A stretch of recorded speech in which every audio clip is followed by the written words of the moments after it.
In France, a key left-right divide originates from the 1970s. Earlier, both parties supported universalism, but the left gradually shifted towards multiculturalism, bringing up questions of identity and boosting the ideological schism.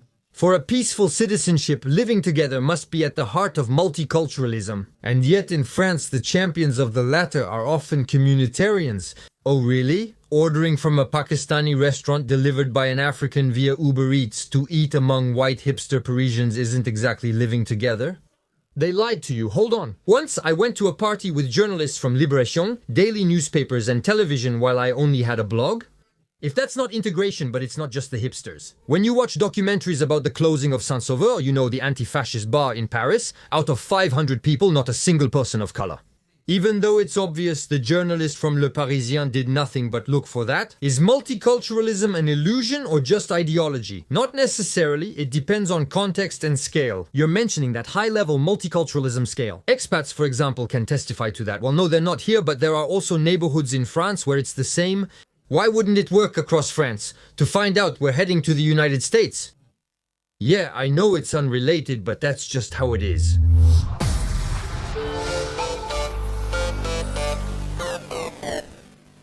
Hamtramck, a Detroit suburb in the northeastern United States. For decades, this small Michigan town was home to Polish Catholic workers attracted by auto factory jobs. Here we have a clip from Le Figaro talking about the American city of Hamtramck. Many media outlets have covered it to say pretty much the same thing, but Le Figaro's video was most suitable for my format. Industrial decline over the past 30 years has drawn many Yemeni, Bangladeshi and Pakistani immigrants to Hamtramck. Wait. Either it's phrased really badly, or it means that immigrants came to Hamtramck on purpose to take advantage of the industrial decline. No, honey, pack your bags. We're moving to South Africa. 32% unemployment. We definitely won't find a job there. And if worse comes to worse, there's Mayotte, which isn't far away. Apparently they're having a crisis too. In 2013, it became the first majority Muslim town in the United States, serving as a laboratory for multiracial America. The entire United States is like a laboratory for multiracial America.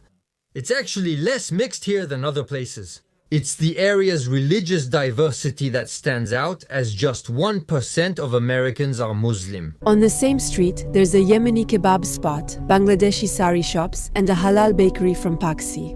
No, but nothing is right in the images Le Figaro uses for its video. Yemeni kebab? That's a butcher shop, not a kebab. And on top of that, they're showing us ham, so pork, 98% of Muslims, even among Yemenis. So, if you're from Yemen and you're selling ham, you might ruin your business. Wait, ham means jambon, so Hamtramck, just one letter off, suggests Muslims followed a trail of ham to this city. Saris are traditional clothes, so nothing to do with that image, but it seems correct. Paxi is indeed a Polish donut sprinkled with sugar, but they're filled with jam, so there's no paxi. Halal or not halal? Maybe it depends on how you slice the strawberry. This video reenacts a real article by a French journalist living in the United States, but it seems journalists, only so in name, create the video content from home. With only the internet as a tool and no clear idea how to use it effectively. Yes, but behind the scenes, real journalists validate the propaganda, the information with a capital I. Maybe we should restore the reputation of journalists by dividing the profession in two, journalists and media influencers. 39% of the city's 28,000 residents are Yemeni and 26% are from Bangladesh. We might wrongly group them all, but Yemen and Bangladesh are twice as far apart as we are from Istanbul. It's not the same world, and it's the same with Pakistan. No, the only thing they have in common is Islam, but that's already a lot. In 2004, the mostly white municipality became one of the first in the United States to permit the call to prayer over loudspeakers, now heard 5 times daily from a dozen mosques. Maybe that's what brought a lot of Muslims to the city.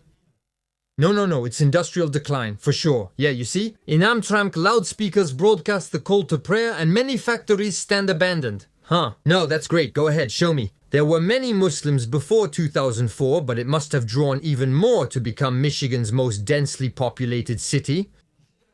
And one of the poorest. right? One of the poorest. Where do we respond? And in 2015, Hamtramck became the first city to have a Muslim-majority city council. Makes sense. A city council represents the municipality. Since 2 years ago the city became majority Muslim, its city council has now followed suit. And another first, all the city council members are Muslim men and the mayor is a Yemeni. It also makes sense that if it's 100% Muslim, there are no women in political positions. I think the feminists didn't see that logic coming. On the other hand, Madam Journalist, the mayor works fully remotely. It's not him. Oh no, Amer Ghalib was next to him in the wrestling photo. Is that who you picked? I'm proud to have members of my community at City Hall. We're comfortable because they understand us. We feel understood, safe, and comfortable with people who look like us or share common interests. I almost envy them. Our politicians don't get us, but they're comfortable with each other. This report doesn't show it, but the Yemenis and Bangladeshis are negotiating an alliance to get the town hall. It may seem closed off from afar, but there's a genuine wish for openness in creating this council. They're not culturally similar, but share a foundation in Islam. Last year, she permitted animal sacrifices at home for religious freedom. Hey, still, if you want to get something forbidden accepted, especially in the United States, you just have to create a religion that allows it. For example, isn't walking around naked what the lesbian, gay, bisexual, transgender religion did? Or polygamy. Oh right, that's the Mormons. You really have to be pretty extreme to find something that hasn't already been accepted. Dwarf tossing, cannibalism, being a public fan of Dick Rivers. Oh well, us, on the weekend, we throw little people. Then after, we eat them. We also rape them before. But that's not part of our religion. That's just a rock and roll extra. No, but pedophilia, that's in other religions. It's not a problem. Tensions rose after City Hall banned the gay flag in public areas. Yes, but actually they banned all flags, not just the lesbian, gay, bisexual, transgender flag. Some people dislike this clearly anti-lesbian, gay, bisexual, transgender measure. Yes, that's true. It happened during Pride Month, so maybe it wasn't the best timing. A few months later, city officials also refused to join the Lesbian, Gay, Bisexual, Transgender Association in the annual parade. Yes, that's true. Now defending him will be tough. They say we have freedom of religion, but in Islam, same-sex marriage is forbidden, and only two genders, male and female, are recognized. So what do? And it's logical again, just like in a democracy, the majority wins. So, in a city with a Muslim majority that elects a Muslim city council, that council will pass laws in accordance with the majority of the city's population. We worked hard to create a safe, welcoming community, but so much has fallen apart so quickly. And then we realized that movements like lesbian, gay, bisexual, transgender have gotten used to promoting the will of a minority. Because putting the lesbian, gay, bisexual, transgender flag in a city hall or allowing parades with naked guys in the street, it's not the will of the majority, it's just that generally the majority lets it happen. Either they lack the will to protest or just don't care. And the thing is, if you end up in a city where in the end the majority actually does care, in fact they hold beliefs that oppose that, well, the minority won't be able to impose anything anymore. We supported immigrants' call to prayer, but now we feel betrayed as they're threatening our rights. These people who defend the will of minorities do it for all minorities, and that's commendable, but there are some minorities that, when they become the majority, don't act the same way.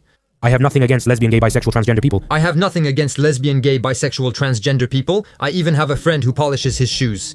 But I don't want them to impose their flag on us when we're mostly Muslims here. Fortunately, it was a Muslim who said that first part of the sentence. Multiculturalism associated with living together. It can work, but under two conditions. If we're drunk. In Sandrine Rousseau's mind, no. The first is that all the people who are supposed to form a society agree with the approach. We can clearly see in this documentary that letting a minority impose its will was only acceptable to Muslims when they were that minority.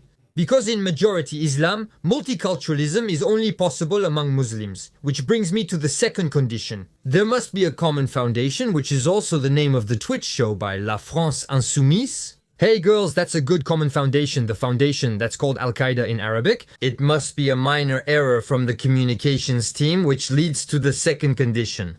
You still need a shared foundation. We are meant to live with like-minded people, not just those who share our skin color or ethnicity.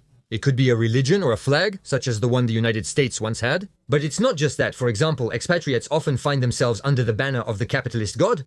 But also, and it's the same in some working class neighborhoods where living together works well because people are foreigners in the country, which unfortunately excludes the locals a little bit. In France, That could be hard to rely on, since the few French who praise multiculturalism don't really understand what living together means. And above all, the foundations that once held society together are now abandoned, even criticized by many. Christianity, love of the country, Republican universalism, which was enough on its own more than 50 years ago. But since the latter advocates integration through cultural assimilation, we find ourselves at the opposite end of multiculturalist ideology, even though the latter could really use it. Let's go, what's the point? I've never been good at math. Oh, Gabriel Apolitar. He's here, I'm Outrell, son of Outrell. If you want another paradox, hit the keyboard. If you want another paradox, hit the keyboard.